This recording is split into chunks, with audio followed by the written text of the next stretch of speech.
until funeral number 15. Funeral number 15 was the tipping point for my life. It was a friend of mine that got in debt with some serious people, and he didn't have the money. He'd blown the money, he'd burnt it, and they came for the money. He didn't have it, and he got an ultimatum. You either give us the money next week, if you run off and you're not here, we'll take it out on your family. And if you don't want to do that, do us a favour and kill yourself, because it'll save us the trouble. And he took his own life over a debt of 8-9 grand or something like that. And at that point, I didn't want to be number 16, but I didn't know how to get out of it.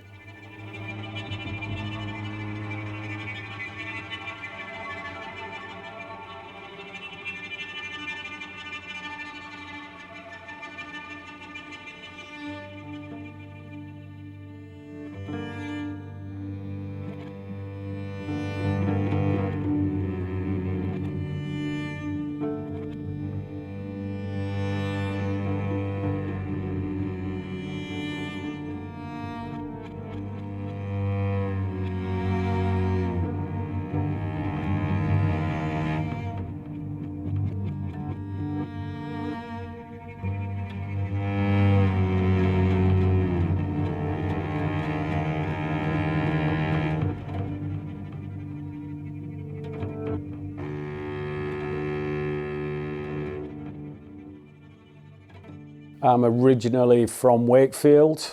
I was part of a large family, mum and dad, 5 children. I was the second oldest. Growing up in the 1970s and 80s was a bit of a tough time. It was an old coal mining village, very few opportunities, not just locally, but probably nationally. My dad had an accident with a train and a train line when I was very young. Lost 2 of his fingers, so he wasn't able to work, so we lived on benefits. Anything that was free, we got it. We were quite a poor family because mum and dad liked to drink, mum and dad liked to smoke. We got free milk from the government. We were, a very poor kind of family, lived from charity shops and whatever else was going free. But we didn't realise the state or the poverty that we experienced growing up, because we didn't have a comparison. You know, we just thought it was normal. We thought that's how everybody else grew up.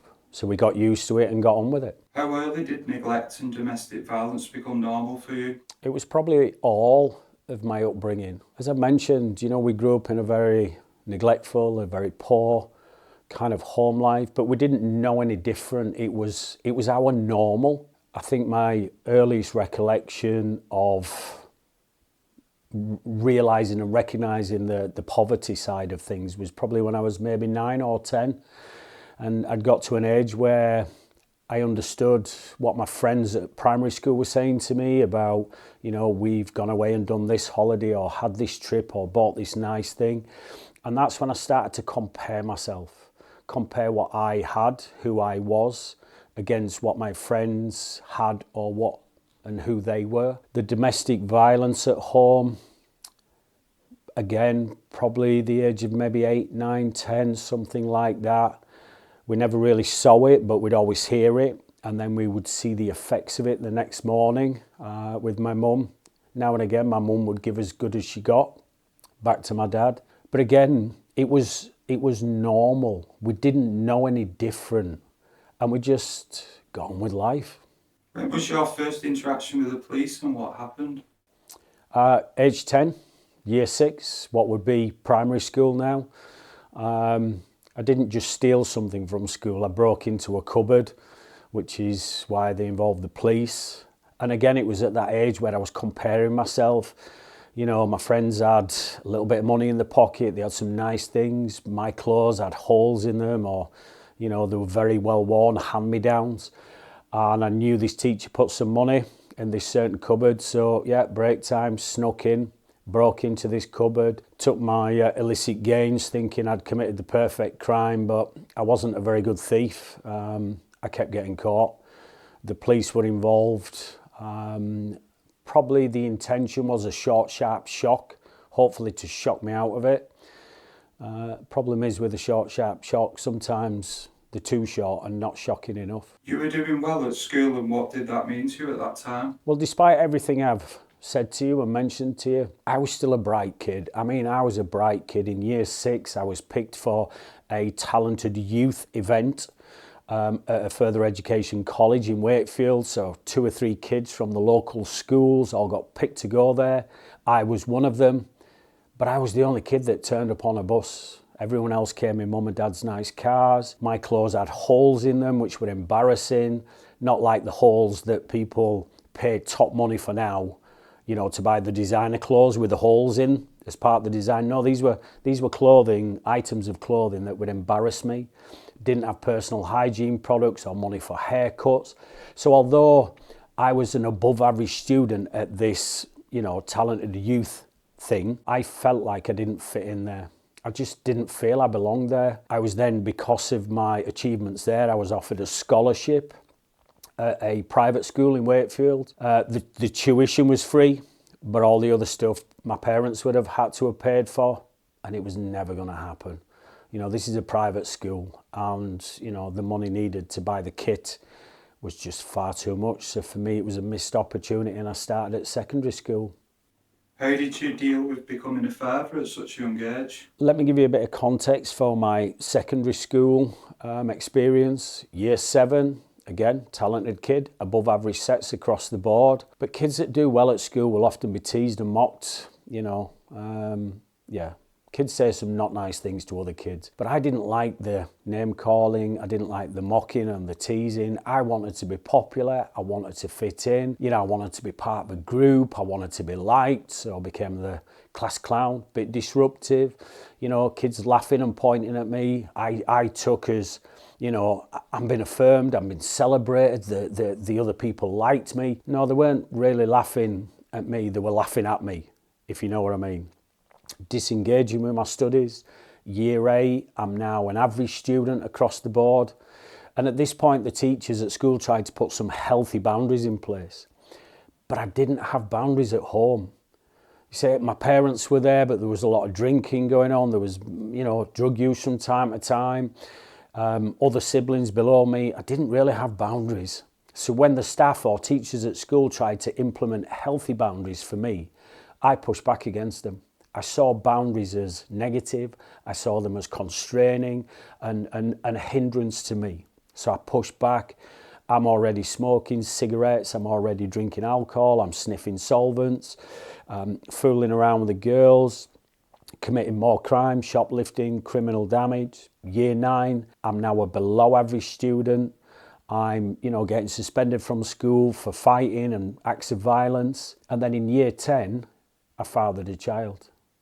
And the mum was in year 9. Now, at this point in my life, my mum and dad had separated and we were living in a woman's refuge, you know, secure, safe accommodation. And when the girl in question told me she was pregnant, because of our home lives, both of us, we weren't really in a position as, you know, barely into our teens, young people, to be able to look after this child. And the decision was made by social services that the best option would be that when the baby's born, that the baby would be put into the foster care system. I wasn't a part of that decision. I'd negated my responsibilities as a dad.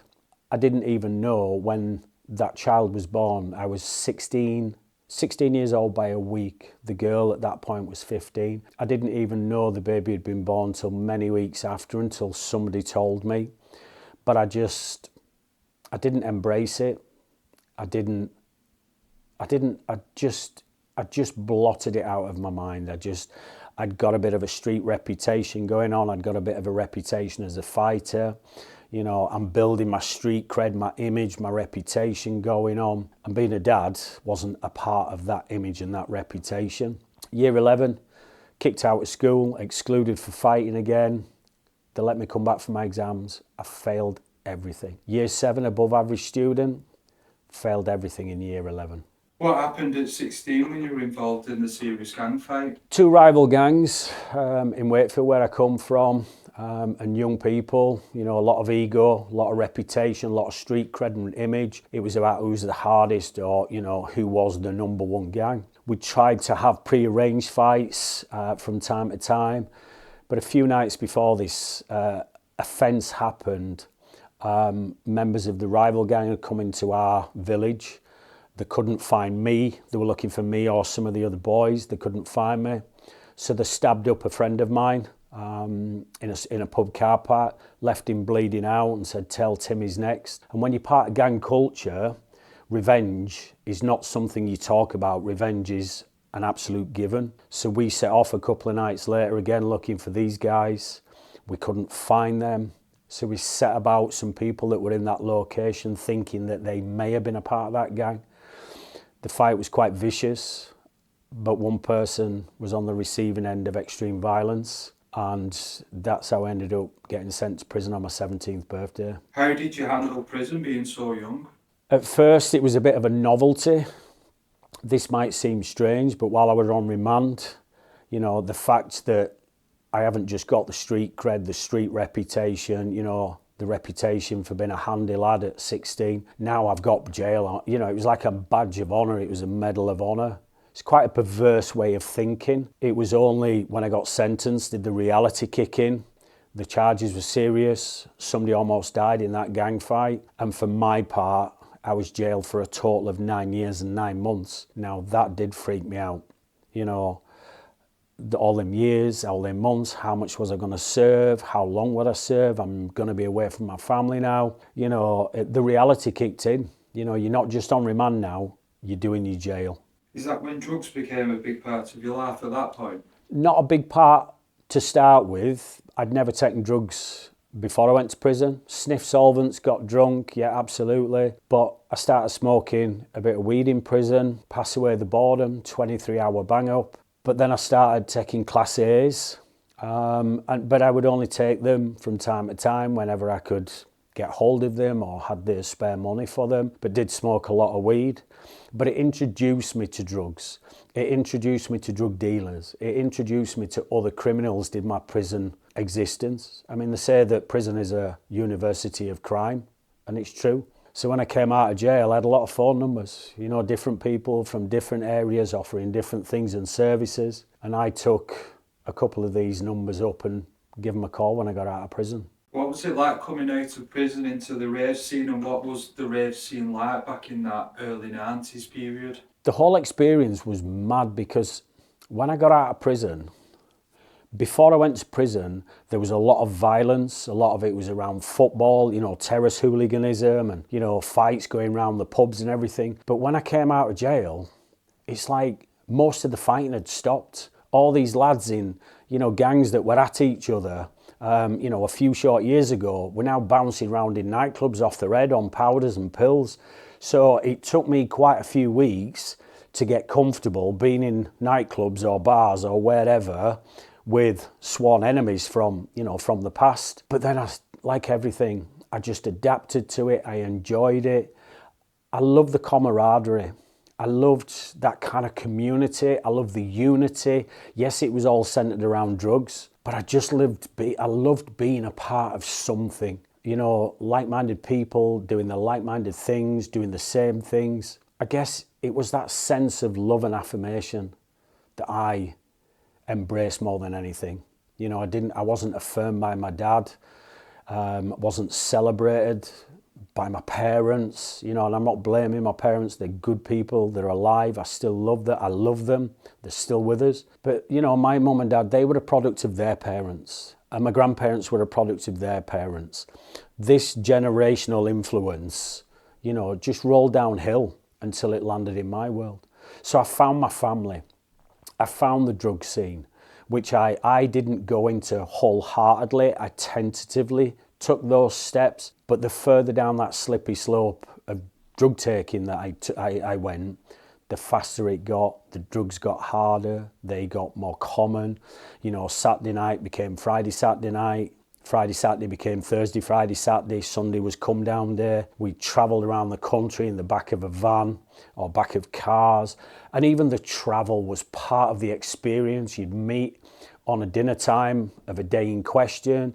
You'd get your gear, you'd get your stuff, you'd be back of the van, you know, you'd be talking and excited, the music would be playing. It was just a powerful experience. The music, the community, the unity, the one focus and one goal and one intention, you know, of that night out. It was powerful. It was absolutely powerful. And I enjoyed the music. How did drugs become a more prominent part of your life? It was the increase in taking.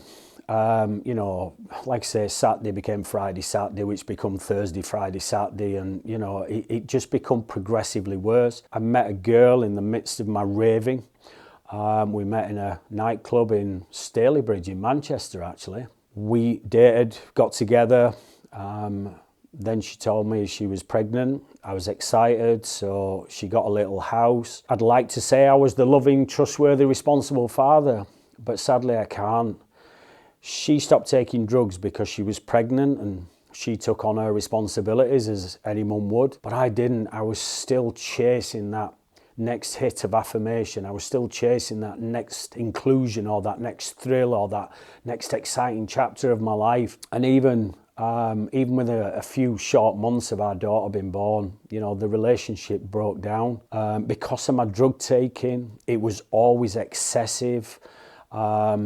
I overdosed on ketamine. I've only ever had ketamine once, but instead of taking it over a period of time in an evening, I took it all at once. Overdosed, you know, it could have been a very different story. But the frequency of nights out, then it was the crime attached to funding the drug use, the selling the drugs, the people I was hanging out with and connected with. My life was just spiraling out of control. And so my partner at the time said to me, "You've got to go." And if I thought my life was bad at this point in my life, it was going to get even worse than that. How did heroin addiction become part of your world, and how bad did that get? When I split up with my partner and moved back to Leeds, on 2 or 3 occasions, a friend of mine says, "Come on, Tim, you know, do what your mates do. Let's go out, let's have a party, let's forget all about it." So we got a boatload of E's. I remember being in a nightclub. I took one, took a second, took a third. You know, this is over hours. By the end of the night, I must have had nearly 8 or 9 of them. But you know what? The pain, the anguish, the ache inside me of what I'd lost and my lifestyle choices was kind of catching up with me. And on this occasion, the drugs just didn't work. So we tried it again a few nights later, same scenario, but I still had that deep ache and longing inside me for something more. And the drugs on that occasion didn't work. So a friend of mine says, "Do you want to try this? Heroin." And at first I was not having it. It was the one drug that I swore to myself I'd never touch. Do anything else, but not that. But I was in such a mess, mentally, emotionally. I was in such a mess that my mess was bigger than my resistance to heroin. The mess that I was in was bigger than my resistance. So the mess won, and I had my first chase of the dragon, and everything went away. My problems went, my feelings, my emotions, everything just went. It was like being put into a little box of cotton wool and the box being shut. And I was happy there, but I wasn't happy. I was just devoid of anything and everything. And the next day when I came round, all the pain and the anguish came back. So we did it again and again and again. Within 2 weeks, I had a habit. But within 3 weeks, I was injecting myself. This is how fast I declined. Listen, Scott, I was scared of needles. Didn't like the dentist, didn't like doctors, blood tests or anything. But I was chasing something. That ache inside me was causing me to chase after something. But that something was a shadow. It wasn't real. I could never catch it. I could never hold it with smoke in the gear. So I turned to the needles. Again, I said I was scared of needles. So the first time I injected, a friend of mine, he injected me and I injected him at the same time. But that's when the real misery kicked in, because that one injection needed to become 2, because that dull ache was still there to become 3. To fund my habit, I started selling heroin. I got quite heavily involved in that. But that was the start for me of a nightmare that I never thought I'd escape from. At what point did you become West Yorkshire's most wanted street dealer?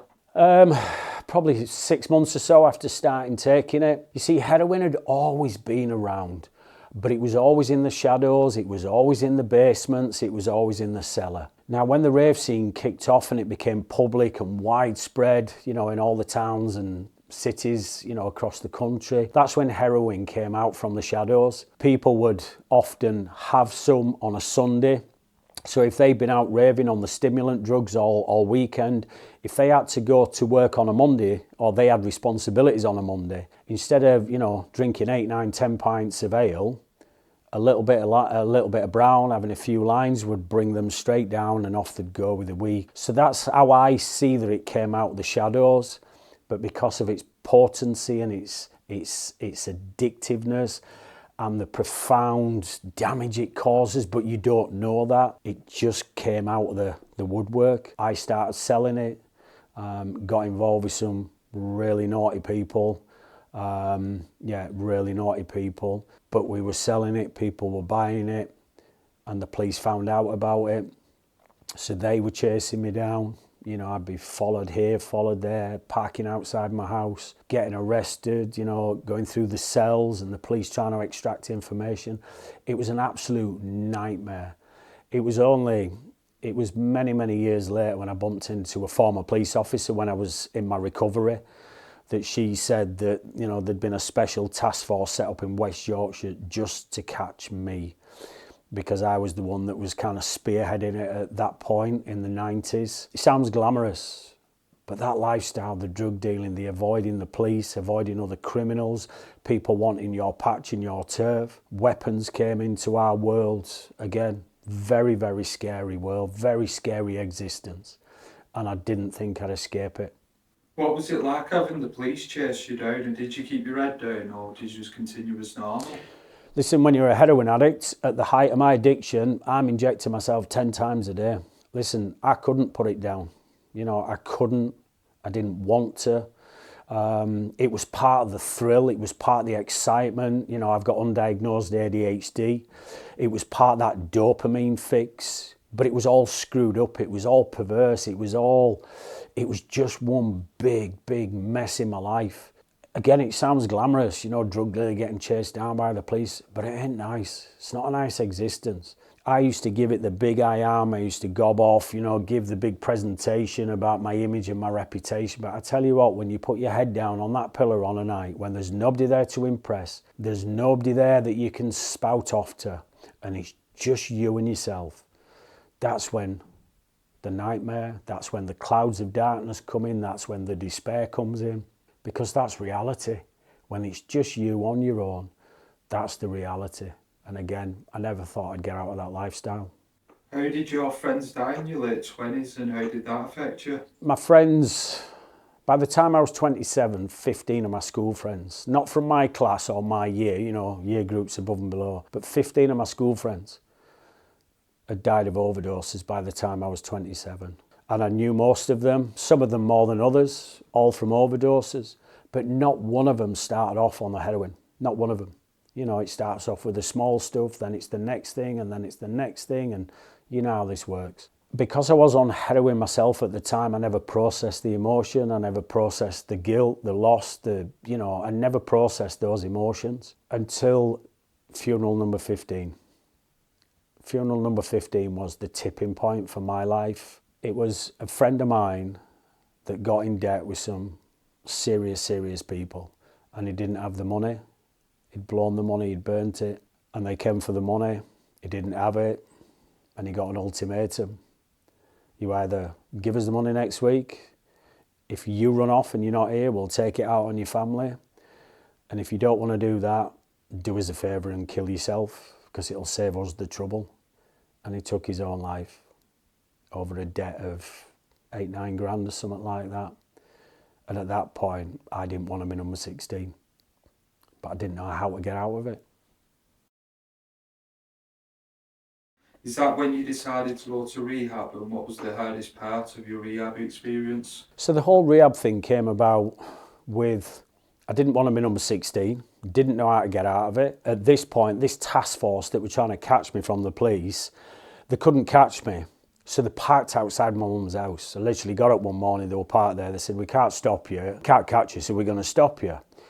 And that was a saving grace for me because, you know, it was my avenue out of serious organised heroin dealing. I spent probably 6 months or so just living at home in my bedroom, which wasn't a very nice place. I'd got money stashed here and there, I'd got drugs stashed here and there. I was seeing drug workers, probation officers, I was seeing a psychiatrist for the historical abuse. I mean, it was just an absolute catastrophe. One of the things, I was offered help by the service providers all the time. But my response to everybody that offered me help was, do you know what it's like to be a drug addict injecting heroin? Or do you know what it's like to be a criminal, to my probation officer? Or do you know what it's like to be abused, to my psychiatrist? You know, it wasn't that I didn't believe people, but I wanted to see and hear and meet, if I could, somebody that had overcome the thing that I thought was an unclimbable mountain in my life. And that happened one day. There was a traveling group that had all come broken free from addiction, and they would tell their stories and, you know, of how they broke free of their addiction or destructive lifestyle. And I went across, I didn't really want to be there, if I'm honest. But as I listened to these young men, lads, you know, listening to how they'd broken free, and some were 2 or 5 or 10 years and beyond into their recovery, that to me was the green light, that actually this mountain in my life that I think is unclimbable has been climbed before, and if they've done it, so can I. So I started looking at rehabs, found one in particular in South Wales, and when I got the opportunity, I was gone from West Yorkshire. I was out of there. Yes, I had my daughter, but I just needed to do what I needed to do so that I didn't become number 16. What did Rehab teach you? Oh, everything. I mean, you know, it's residential. It was a Christian rehab, so it had Christian ethos, or a Christian foundation ethos. But it was about structure, discipline, routine, going to bed at a certain time, getting up, cleaning yourself, taking care of yourself. There were counselling and classes around everything from mental health, emotional well-being, physical well-being, about doing a few hours, graft each day, having a bit of recreational time on a weekend. It was the structure and discipline that I had pushed back against at school. It was boundaries. This was healthy boundaries. Any form of recovery has to be built around boundaries. I think one of the biggest revelations at Rehab for me was you can live without drugs. That living and breathing and going about your day without being off your head, without being intoxicated or gouching away, actually it can be done. You can live your life without drugs and you can still enjoy a life without drugs or substances, whatever that looked like. As part of the rehab, it was re-engaging with my family because I'd broken all the trust. It was almost like a torrent at times. There were days when I just thought my head's spinning, but I needed that intensive care. I needed that environment with boundaries, and quite firm boundaries, not strict, but firm boundaries, to not just come off the drugs, not just stay off the drugs, but then to start to dare, to start to dream, to start to think, what do I want my life to look like? Which was something that I had never thought about in my life. That 1 year residential program for me ended up being 3.5 years. When I finished the year program, I stayed on as a volunteer, helping other lads that were new into the residential program. I got an opportunity to go do some building skills, or to do some building work in Africa, a small kingdom in the southern part of Africa called Swaziland. Went out there with a charity, helped to build some homes and orphanages for people in that kingdom. Swaziland is a kingdom. I got the opportunity to go to India for 6 months on my own, which was quite novel and funny because I volunteered and went to India to live there for 6 months, and I had never eaten a curry ever in my life. And I went to India. But I love the people, I love the culture, I love the experience. It got me out of my, that kind of small-minded, polarized mindset that I'd grown up with and that I had. I started seeing the benefit in helping or even serving other people, giving something back. It was a life-changing experience.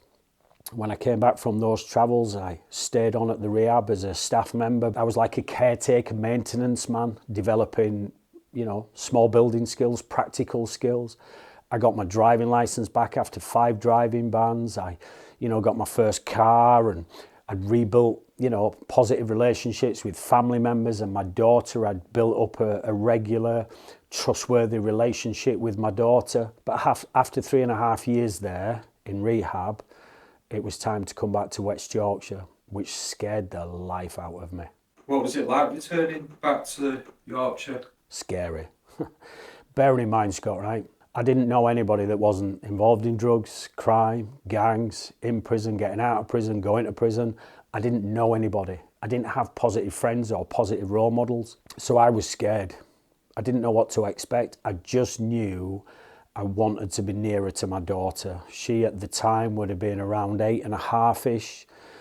She was growing up, growing into a young lady, and I wanted to be there. So I came back, I moved back into my mum's house, but I hated it. Same bedroom that I left 3.5 years before. The memories, the negative emotions. So very quickly I got myself a job with a builder. I started looking for a house. I wanted out of my mum's, and I don't mean my mum was bad, I mean the environment wasn't the best for me. It was back on the estate where I jumped around. So I got the job, got a house, and then thankfully that's where I met my wife to be at that point. But it was scary because you got to remember, Scott, right? At this point I was 3.5 years clean, and in my mind I was clean.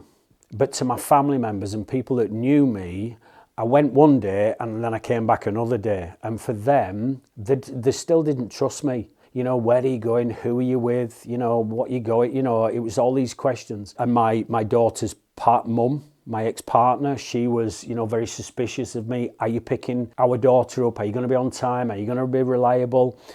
And at first it used to frustrate me. Trust is not given. Trust is earned. I had broken the trust with my family members, my parents, people in the community, my daughter's mum. I had broken their trust. So now I had to earn it back. It wasn't just going to be given to me. Got some good people around me. But having a job meant I could go to work. I'd got positive people around at work. I'd come home with a bit of food and then I'd be going to bed again. So I'm filling my life with routine, with structure, with discipline. I am filling my world with boundaries. Those boundaries that I used to push against, I'm now embracing them. They're there for my benefit, they're there for my success. But I had to put into practice everything that I'd learned in the rehab. Why was it important for you to go back to prison and to help others? Going back into jail started in 2007. I was given an opportunity to go to a juvenile prison, which is 15 to 18s. I jumped at the chance. When I got in there and the lads come in the session, you've got young lads, you've got hands down the pants, you've got all the gang stance and the postures and poses. But within 60, 90 seconds of speaking, as soon as I mention I've been in jail and been involved in some stuff, I've got young men, their attention is up, their hands are out, the trackies, do you know what I mean? They're attentive, they're leaning in. And I thought, I've got something here. I've got something. It's not a show, it's not pretense. We are not glorifying prison life or gang life, quite the opposite. I speak out very openly against the gang and criminal and drug dealing lifestyle now.